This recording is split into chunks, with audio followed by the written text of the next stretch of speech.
Well, welcome everybody. We're thrilled to have all of you here just days before Christmas Eve and Christmas next week. We know a lot of people are already off work and busy getting ready to travel or whatever, but we thought it'd be really fun to do our monthly tertulia holiday themed. And there are many, many different holiday traditions around New Mexico, but we decided to zero in and just focus on some of our Christmas pageants and plays, kind of our reenactments that we have. There are many more that happen this time of year, but today's focus is on, of course, Los Pastores, Las Posadas, and what we call other Christmas pageants.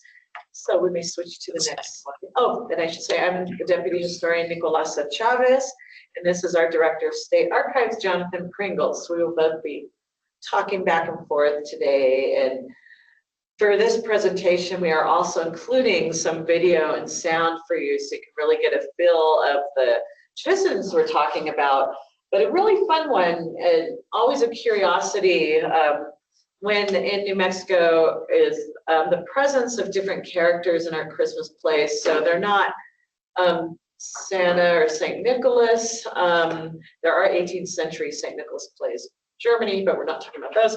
But we see these old pictures in which there is a devil and there's a battle scene sometimes, and there's usually a kid playing an Archangel St. Michael, but there's a lot of pictures of this devil character in there. So we're going to get into why he appears in Christmas plays in particular. But this image is an image of Los Pastores, the shepherds, sometimes called La Pastorela, from 1915. And it's a wonderful picture in that we do know all the people that played and show in this picture. This picture is in the collections of the State History Museum, Library and Archives, and also at the Florence Dibble Bartlett Library and Archives, up at Folk Art Museum. But those actual costumes are in the collection of the State History Museum. So there's a trunk, and yeah, you can see the devil outfit there. And one of the real curious things about this outfit too are all these buttons and pins he has on there. And there is a Taft pin on the costume. And when I was looking at it in person one time, we're all thinking, why does he have that? Well, 1915 is just 3 years after what big event? New Mexico became a state in 1912, and Taft was our president that signed us into statehood. So here the devil, the actor, has put that on his costume. But briefly, there's a character named Bartolo. Abrancerna is him. Felipe Perea is the Espiritu Malo, or the devil. We have a question mark on Luis or Perfecto Vaca in the center playing San Miguel, and Frank Montoya is the shepherd or hermit. And of course, in this play, there's different themes that happen, which we'll get into, but there are many different plays that came into New Mexico with the arrival of the Spanish, and all of these origins of the practices we have today of Las Posadas, which instead of being an actual play, goes door to door in neighborhoods and through villages. They are all related to the acto sacramental, or what would be a religious allegorical play that stems back to medieval Europe and then transferred over to the Americas. And it was a way to teach the lessons from the Bible, and in particular the Nativity, of course. That time of year was really important. But down the line, these plays all take on unique forms everywhere they go. So you can see Los Pastores in Mexico, here in New Mexico, other parts of the Southwest, especially Hispano Southwest. Same with Las Posadas. We can switch the slide. Again? Yeah. Or It's not changing. It might be stuck. oh yeah. Okay, this is fine. We just skipped over another really fabulous double picture that didn't show up. It But might just be lagging a bit. this one is from the records at the Museum of International Folk Art. And there was another play that was done quite regularly and was one of the oldest plays that we don't see as much now, but here it references Los Tres Reyes Magos. And of course, when New Mexico was a part of Nueva España, a colony of Spain, the Three Kings, which throughout Latin America and the Mediterranean is still sometimes a bigger holiday than Christmas itself. It is the day that the Reyes Magos, of course, bring the gifts.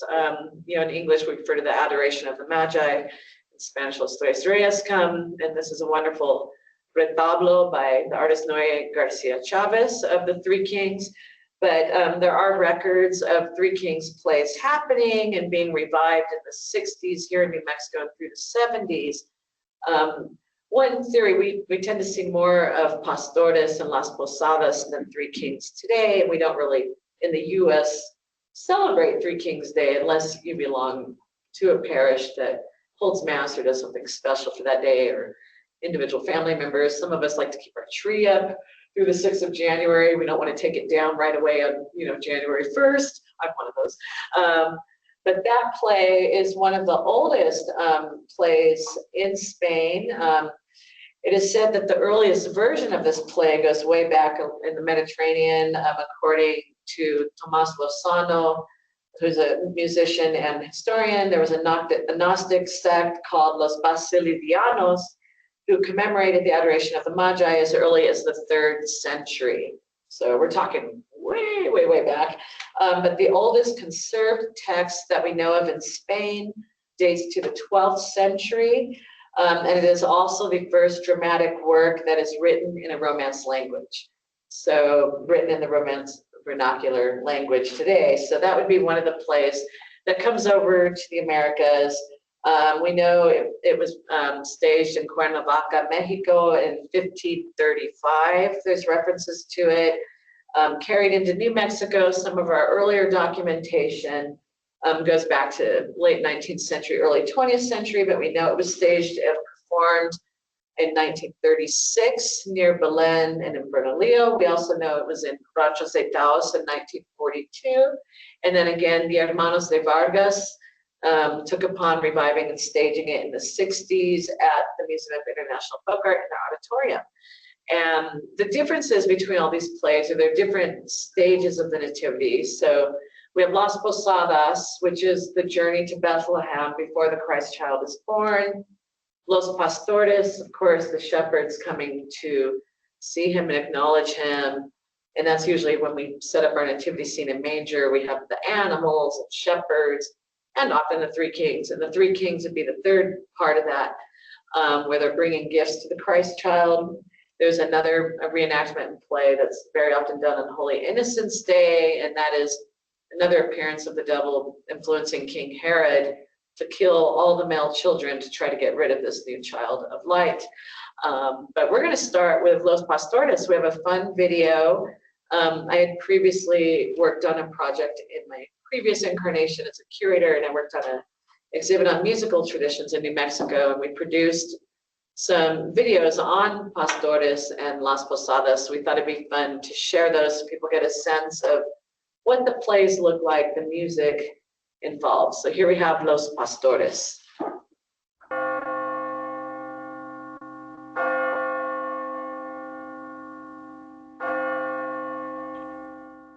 Many years ago, there was another popular Christmas tradition, the performance of an ancient morality play, Los Pastores. The play, which followed the shepherd's journey to see the Christ child, was brought to the Southwest in the 17th century by Catholic missionaries as a way to teach their religion to the native people. Early evidence of Los Pastores lives on in books and letters and in a handful of aging photographs. The plays went in and out of favor for over 300 years, but by the 1920s, they had virtually disappeared.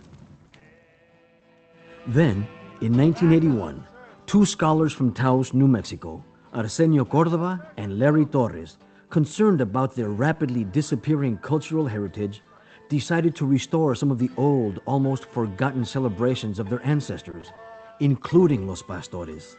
And then you say, y nuestro hermano. Y nuestro hermano Bartolo, ¿por qué no viene a cenar?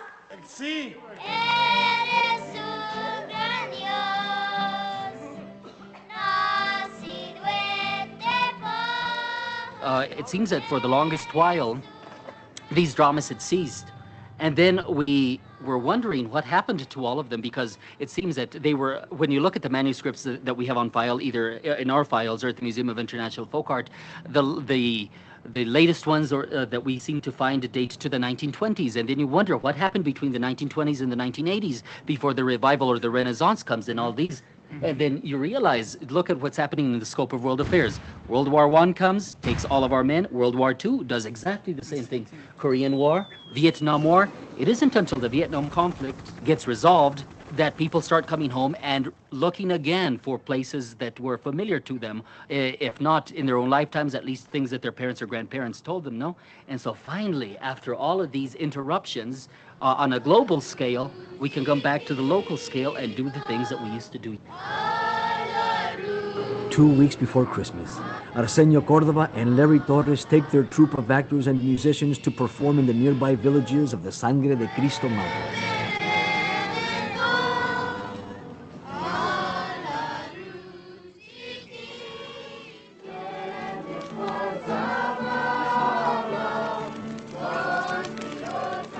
Tonight, ladies and gentlemen, la Compañía de la Santísima Trinidad and Sangre de Cristo liturgies presents to you, And Then There Were Shepherds.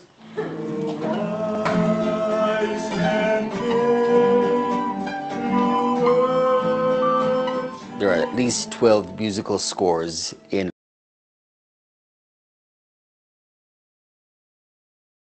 narrative. Descansan los pastores acostados. Quiero pasar poco a poco los cuentos de mi rosario. Hinco la rodilla en tierra y puesto en cruz los brazos. Digo así: Padre nuestro, líbranos de los que nos hacen daño. Uy, Padre nuestro, por encima. Pero no por encima de mí. And in it, they talk about that holy night so long ago when the Christ child was born in Bethlehem. But Lucifer, the spirit of evil, had also seen it and decided to go confound them so that they would not go off to worship the newborn king. ¡Ay, mira qué tormentos hay al príncipe Lucifer! Yo haré desvelar a todos los hombres mortales y amaré a todos los infiernos. Some of the plays have lines which we thought were just folk music that had been put there. But as we've been studying the literature from South America, from Mexico particularly, and Spain, we know that there was a great, great poet by the name of Luis de Góngora. And Luis de Góngora does some lines which have been transferred over to the devil's lines later on. Among them, aprender flores de mí, lo que fue de ayer a hoy, que ayer maravilla fui, y hoy sombra de mí no soy. Learn flowers from me, from what I used to be. Yesterday I was the marvel of the place, and now I'm not even a shadow of my former self. That's strictly Góngora's work right there. Es Miguel Arcángel, es verdad, San Miguel Arcángel, que una vez me echaste de los cielos por el pecado de Adán y Eva. Pero ya 3 veces no más de echar. Si quieres que me vaya, has de echarme. Vente, tío, este nombrecito, vente. ¡El altísimo! ¡El altísimo! ¡Ay, ay, ay, ay!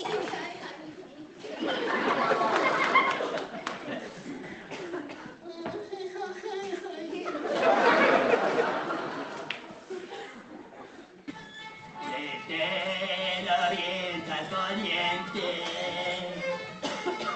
planetas de fuego ardiente. Again, you have to remember that these people did not have microphones. They weren't actors. These were farmers, they were housewives, they were ordinary people who just did this for the love of history, the love of culture. And because of this, they had to remember it in one way or another. That's where the music comes in.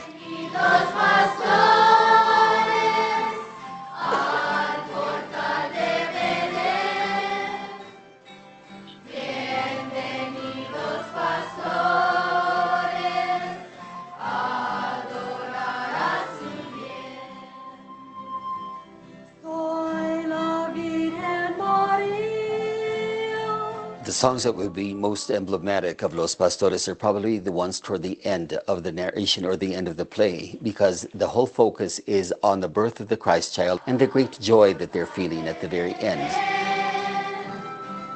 Bienvenidos pastores.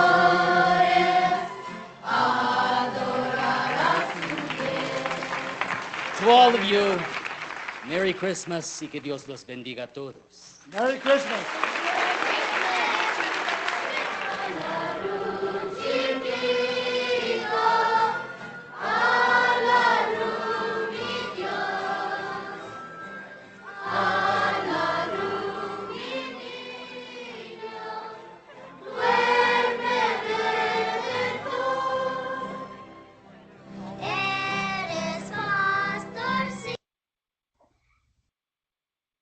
So that in a nutshell, Los Pastores, and I'll say most of the videos we're showing in here can be accessed through, they were co-produced by the Wisdom Archives, which is a free archive of New Mexico traditions, all of the state. There's all kinds of stuff, but there's Pastores and Las Posadas, which we'll be showing in a little bit. And also if you go onto Museum of International Folk Arts website and look at past exhibitions, there's a whole section of holiday traditions and seasonal traditions. And now we're coming into some of the stuff that we have in our archives, which Jonathan is going to go into great detail, but this was a wonderful, wonderful book that is right here in our State Archives and Records Center.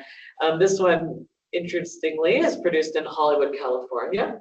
And it's an old California Christmas play, of course, stemming again from the time when California was also part of the former Spanish colonies, and then kind of, parallel history with New Mexico there, but we were all one place once upon a time, different regions, but one place. So this, the original book is in the State Archives, but I wanted to show the cover and also the cast of characters, because the play becomes a folk drama and there's a lot of comedy involved.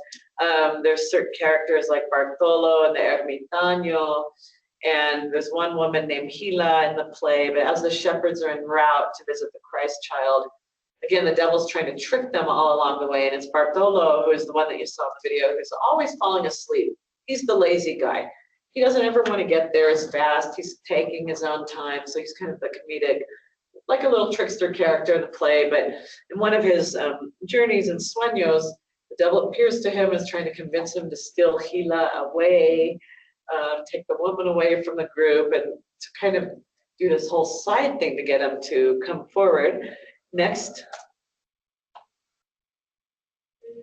And then there's always beautiful images.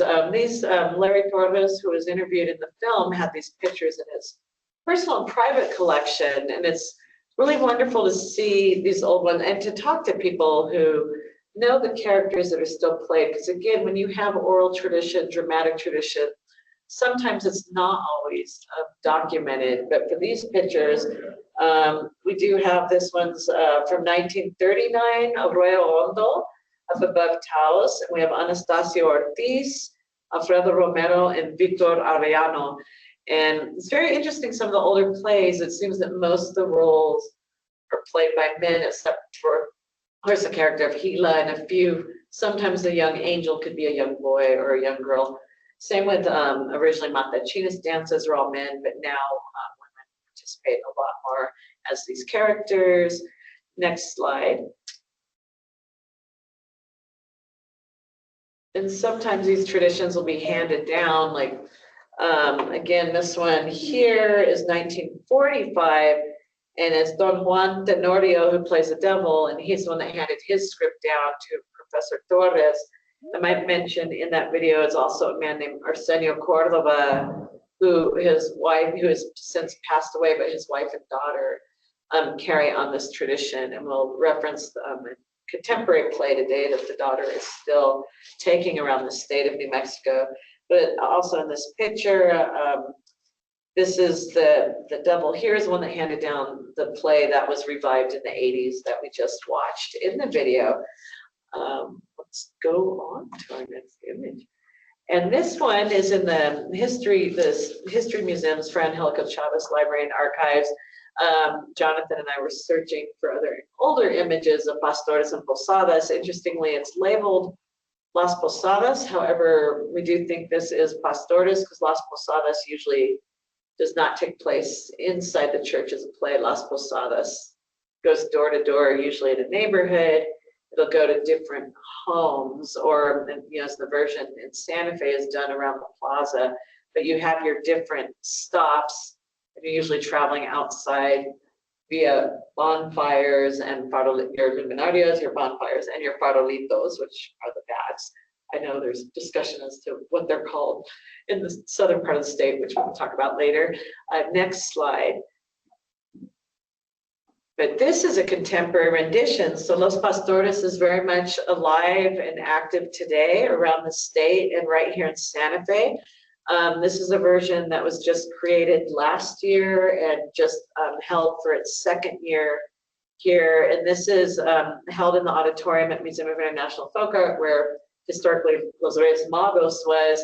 But Xochitl Earl has, who works there, also has a Mexican dance company and works in conjunction with a local theatrical group at Teatro Paraguas, which is off of Rufina, near kind of Rufina, Siler district.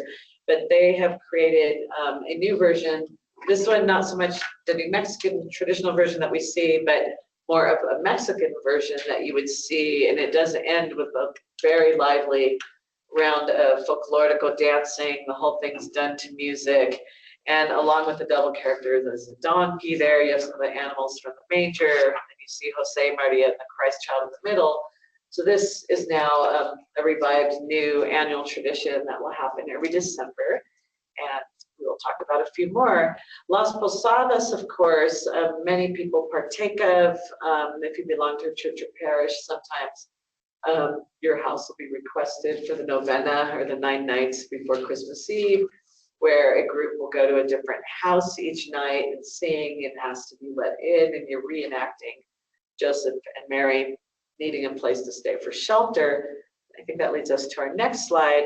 So we're going to show 2 different videos of Las Posadas here, because of course, recent years, there's been a lot of talk about whether the devil belongs in Las Posadas or not, because the Santa Fe version on the plaza always had El Diablo, but other people only choose to use innkeepers and not a Diablo. This is a version, this is the Familia of Cipriano Vigil reenacting here up in Ojo Caliente, New Mexico. Go over there, because there's a camera.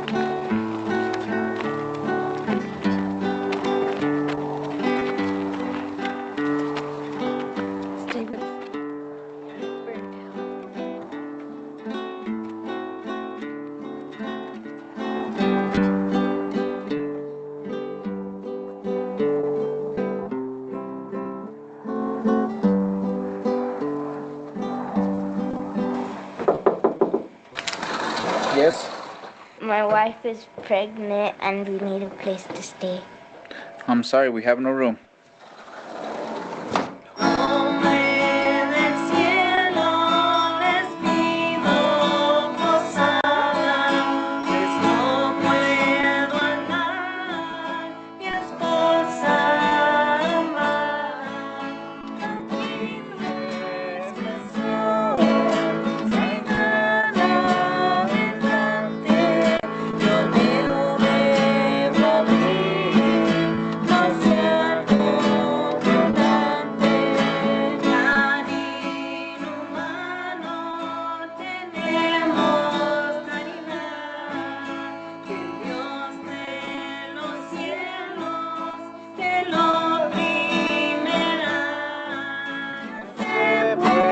All the verses that we know come from Ojo Caliente, La Madera, Vallecitos, Las Tablas, all these small northern communities. This goes back close to the 1500s.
Yes?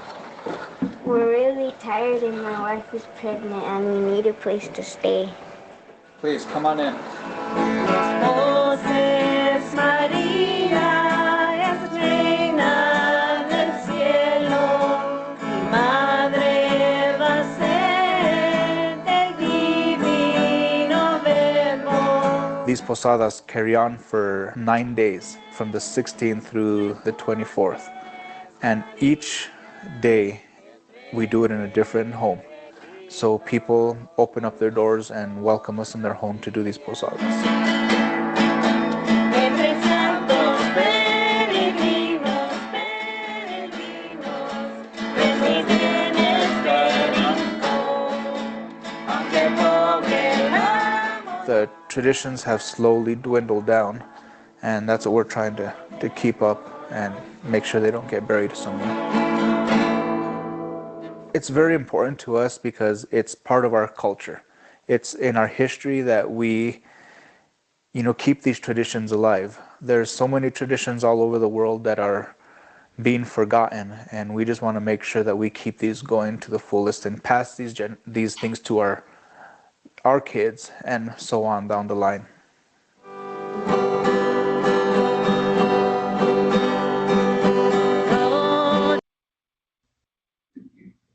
So that's one of the typical versions you'll see of Las Posadas.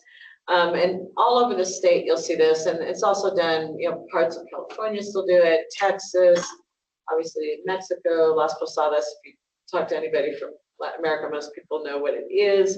And they're always really happy when they know that here in the US, there's big chunks of community that are still doing Las Posadas here. Next slide. And then we come to the Santa Fe version, and this is Daryl Dawson. We have to go backwards one. So the Santa Fe version has been reenacted on the plaza, and it's a big public event that happens, but it stemmed from a neighborhood version and then moved over. And I was actually a child at the time, the very first ever Las Posadas on the plaza. My father was a director at the History Museum there, but the original version came from the Acequia Madre neighborhood near San Antonio Street, and they'd always included El Diablo in their version. The version you saw at Ojo Caliente and up near Santa Cruz, Chimayo, they don't use the devil in the play.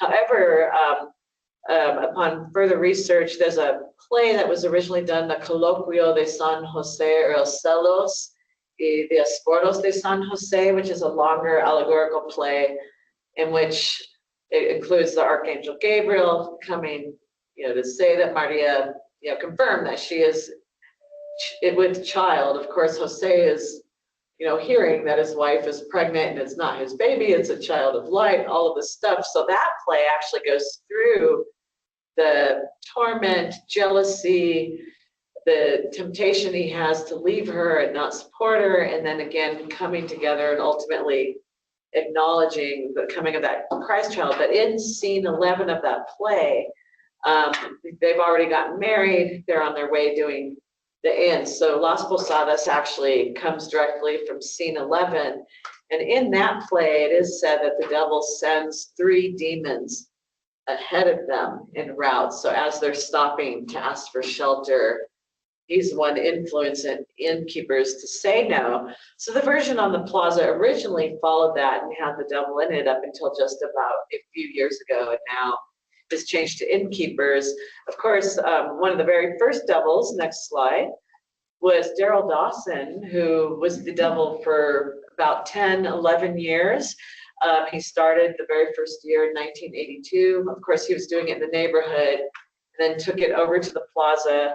The original version also had a live donkey. Jose Maria would actually come out with a live donkey, which belonged to a man named Salt Cohen. Many of the people that produced this version were from the original neighborhood, but also supporters of the History Museum, and they really wanted to keep a local New Mexico tradition going, historical tradition. Next slide. And one year I got to play the devil. Another year I played an innkeeper. It was one of the funnest roles ever. Daryl, of course, was worked to the bone because he used to have to go up and back down and run to the next building. So as people were progressing around the plaza singing, he was the one devil at each stop and got worn out. Years later, fast forward, they now have usually 3 or 4 people that will play the roles of devils or innkeepers. So for a couple years in a row, I got to join in, and it was, a wonderful dream after, having grown up doing this since, the age of 10, 11, around there, to finally be a diabla in it. They've had several other women play devils in this role, but you can see the whole crowd below. And that first picture with Jose Maria, you're going around the plaza in a procession. Next slide. And some of the other devils up on the rooftop, each people take license as to how they get dressed up. And then there's me the one year as an innkeeper. So I went with more a kind of historic innkeeper look. And the comic thing after is a lot of people came up and said, wow, that's really cool that you did Doña Tules for the innkeeper, which of course wasn't my intent, but a fun outcome there. And through these Barceló, of course, one of our most famous women in history would not have turned away a pregnant woman with child. Doña Gertrudis Barceló was godmother to at least 21 different babies in 19th century New Mexican times. So we thought it would be fun to show the video of the year I got to play the devil, Las Posadas on the plaza in Santa Fe.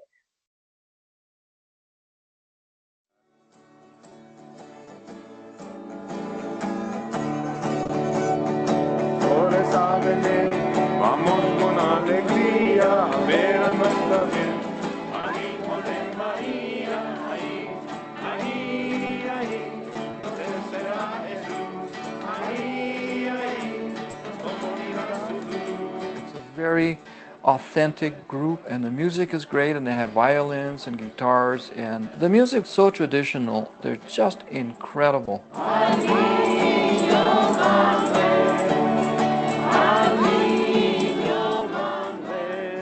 The music reflects the journey that Mary and Joseph trying to find Posada, trying to find a place for them to rest and have her child.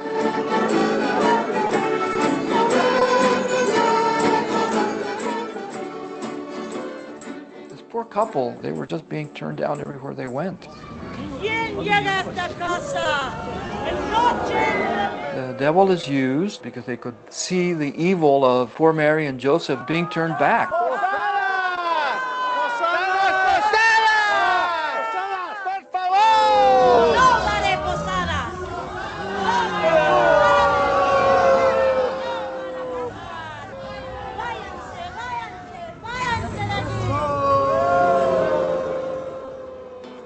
Vamos todos a Belén con amor y gozo.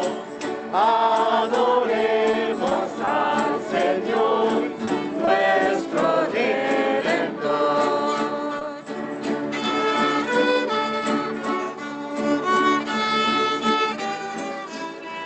This is an ancient tradition of our people, and any tradition that can bring education and stop the ignorance about our culture is very good.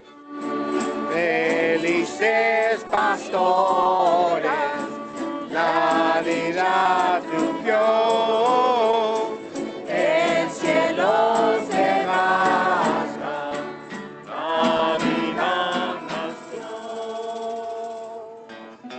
Vamos todos a Belén con amor y gozo, adoremos al Señor. I would say 75-80% of the people who were coming were tourists. Knock on the door for us.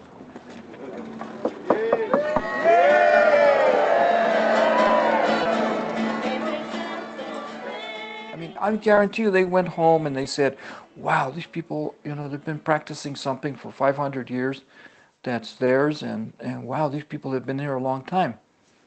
I mean, that's perfect.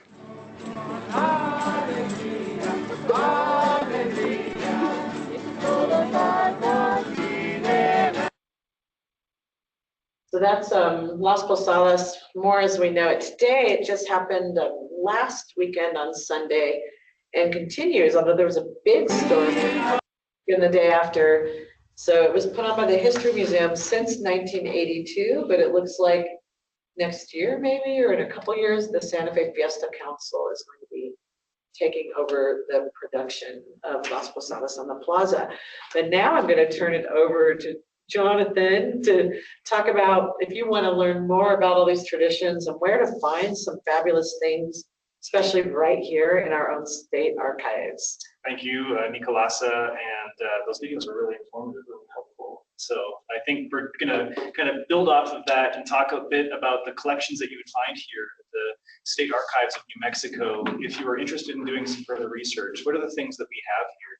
And an important thing to really tell you about is the reason that we do things in archives is that we want to provide the context or the background as to why we have certain resources. So you might think that we would take all of the information related to Las Posadas, Los Pastores together and just sort of organize them out or by some type of subject file, but we keep them separate based on who gave us these materials and when, so that we can provide that context to you, so that when you come to do research with us, you have a trustworthy record of that story and that narrative. So we've got 5 collections here that touch on mostly Los Pastores. Yes. And first is the Berger family papers, of which whom Nina Otero Warren comes from that family. Otero Warren, she was a New Mexico suffragist, author, businesswoman, and homesteader who became part of the Berger family after her mother remarried to Alfred Maurice Berger when Nina was just 5 years old. And her entire life was a deft weaving between Hispano, Anglo, and American Indian worlds. And so you can sort of see in the way that the collection is organized as the Berger family papers. There are family professional papers as a series within that. And then a sub-series within that is the Adelina Nina Otero Warren New Mexico cultural material and a file here on Los Pastores. And I would like to think that this is her handwriting, kind of annotating a Posada hymn, saying something along the lines, this song rang in between I can actually read that other word that you have to walk. So she's kind of looking at some of these instructions for how you would perform this or you do this here. So there are other things that are in this file as well, but this was just one of the things that caught my attention. Next slide. We also were very involved as a state with the New Mexico American Revolution Bicentennial. There was a commission that was formed here. And there was the town of Mesilla who applied for funds. I think they asked for $1,000 to perform Los Pastores at their town. And so between November and December 1976, the town of Mesilla performed several Los Pastores Christmas morality plays using approximately 85 citizens in the Mesilla Valley. All performances were given as a bicentennial contribution by the Los Pastores organization. The principal objective in this bicentennial celebration was to preserve and expand on the historical Spanish pageant, which had become a part of, again, of New Mexico heritage. So it was a nice way to kind of pull back and say, this is an important part of the bicentennial celebration. We need to really revive this play and have that as part of the celebration. Next slide, please. We also have materials from Marie Pope Wallace, and this was an interesting dive, but she was one of the first 2 individuals to receive doctorate degrees from UNM in June of 1947. Her degree was on Iberian American Studies or Spanish and Ibero-American literature. Her dissertation was on modern women poets of Brazil.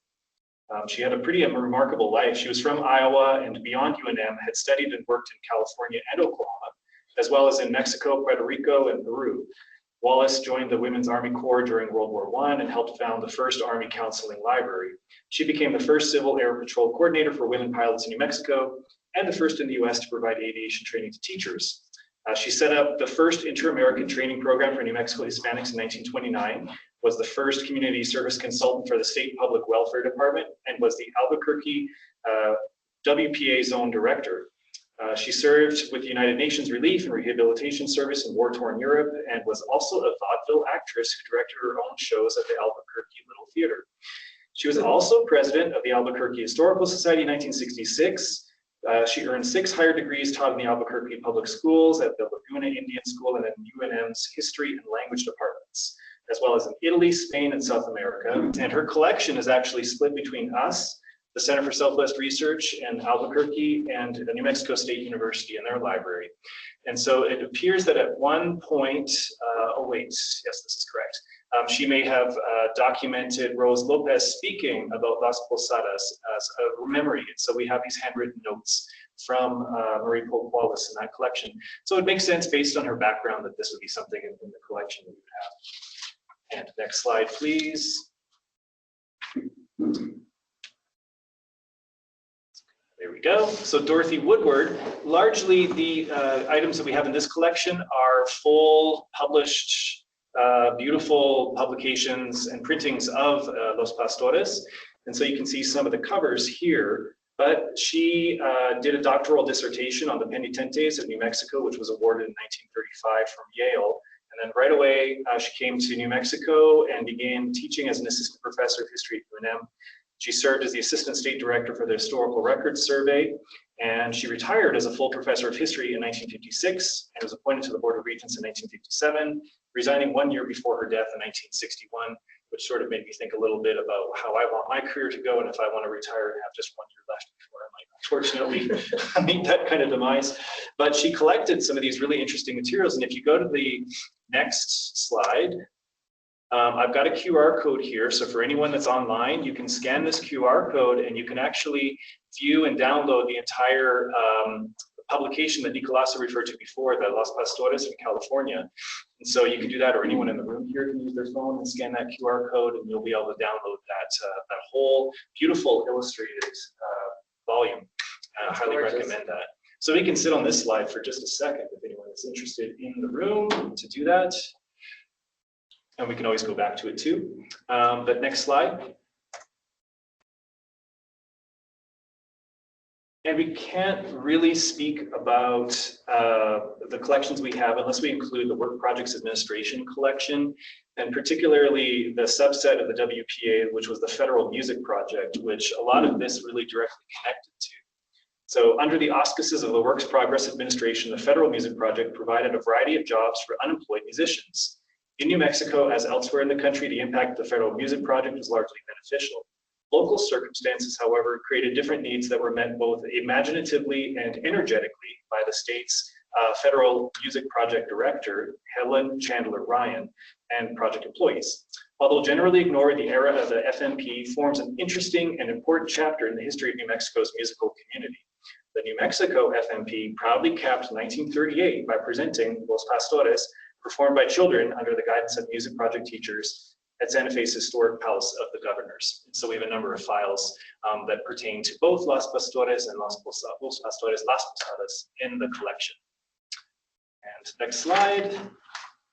There are also other resources, archival resources that live in other institutions across the state. The Center for Southwest Research has a large collection.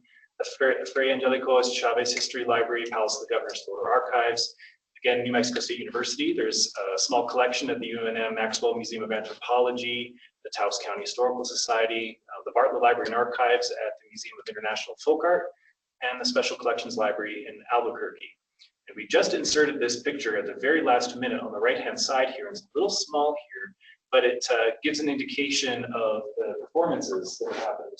Yes, so there's the John Donald Robb Musical Trust that funds musical events, and in particular New Mexican folk music. There's a huge concert every year that they fund. Usually people get grants to do musical research, but this year we found that they were funding 3 performances of Los Pastores by Teresa Cordova, who is the daughter of Arsenio Cordova.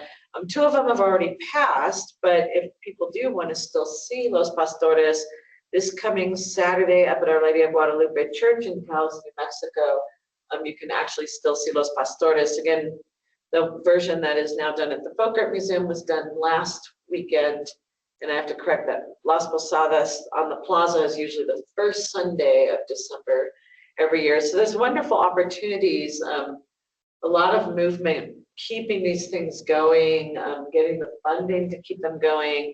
And this particular group, she gets to travel it around the state. So it had 3 different locations in Santa Cruz, New Mexico, Albuquerque, and this coming weekend in Taos. So we thought it'd be nice to share in case anybody wants to celebrate. That's actually winter solstice, so go out and see Los Pastores. And I believe we can go to the next slide.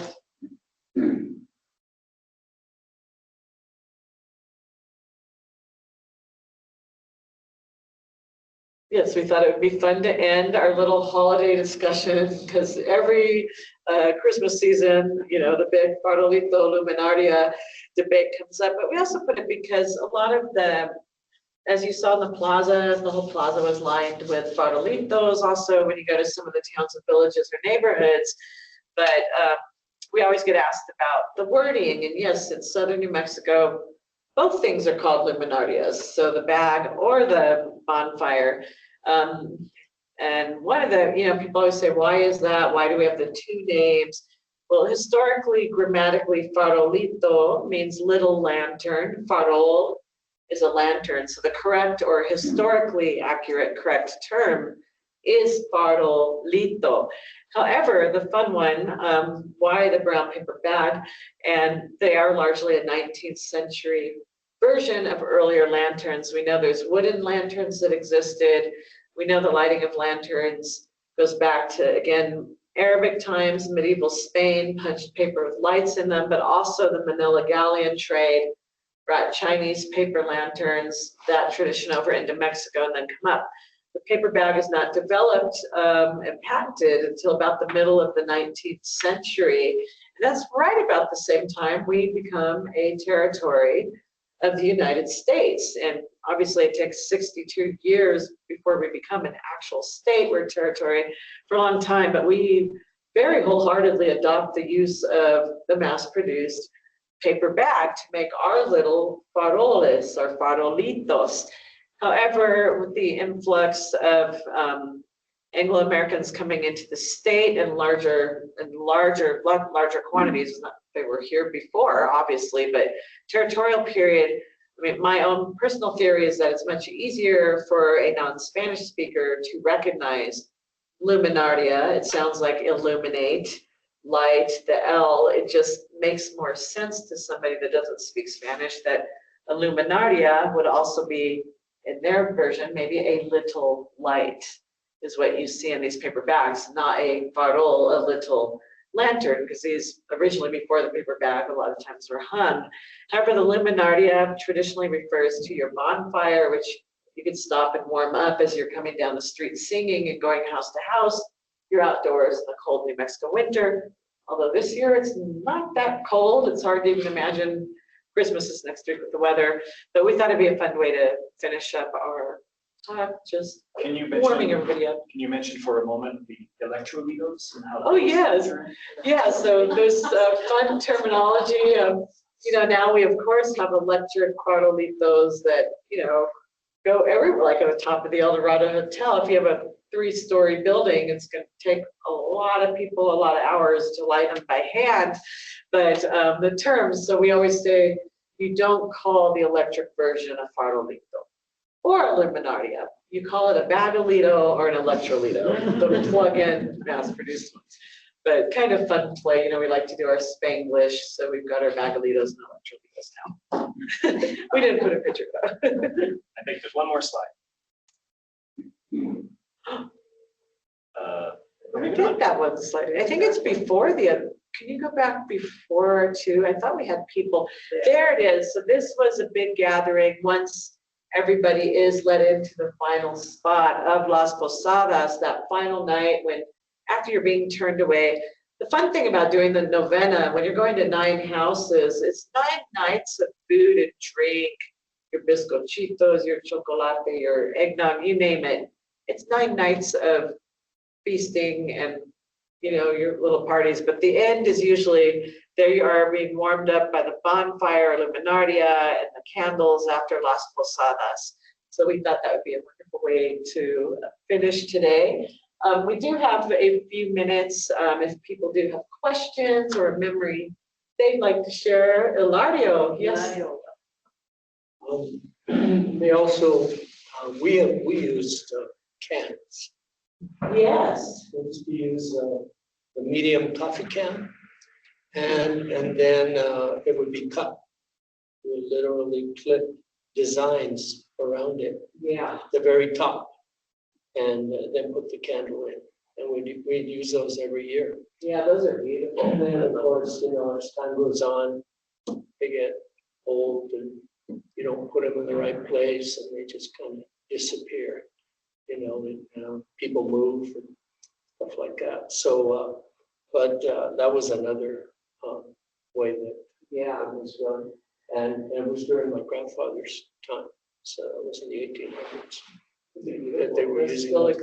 It made no sense because, you didn't have to look for the sand and look for the bags, all that. It was just pull out the cans and they were there. We used the cans for so many other things. So that was one way.